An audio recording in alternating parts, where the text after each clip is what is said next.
Well, good morning, everyone, and I'm very sorry not to be with you in person today. I'm back in Washington, unfortunately, but want to wish all of you a very successful conference there in Vilnius, and want to thank my colleagues from Freedom House for putting this together, in particular Vytis Drakonis, the director of our Vilnius office, who's been doing a great job with a terrific team there in putting this conference together. There are a lot of friends and acquaintances of mine there. I'm very sorry not to be with you in person, but I really do want to thank you for attending this important conference that is focusing on the importance of values and human rights when it comes to the Eastern Partnership countries, when I think all too often there has been an emphasis on geostrategic issues, economic, energy interests, security interests. Those are all very important, but I think the goal of the conference here today is to underscore the importance of values, of democratic principles, human rights, freedom, and I think we see a fairly uneven picture across the 6 countries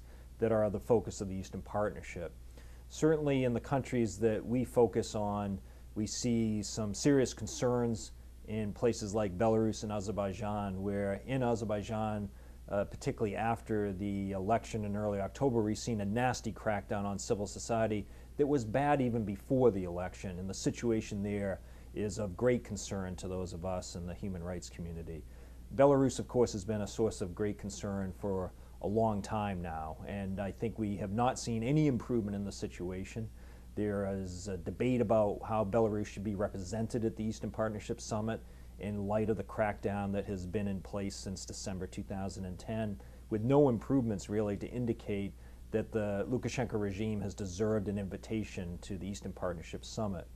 Ukraine has been a major focus of the Eastern Partnership Summit, with the issue of selective prosecution and selective justice at the heart of the matter, revolving around the Tymoshenko case. And I hope by the time that you're all meeting that there will be a resolution to Ukraine's integration with the Eastern Partnership Summit and the signing of an agreement. Moldova and Georgia are moving forward. Moldova arguably has made the best, most progress that we've seen. Georgia, following elections, will be a country we'll all follow very carefully.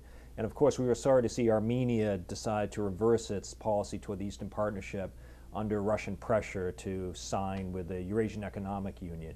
But in all of these countries, the issue of values and human rights are critically important. And we hope that all of you will bring more attention to these very important issues in the conference and the proceedings today. It is something that we at Freedom House believe very strongly in.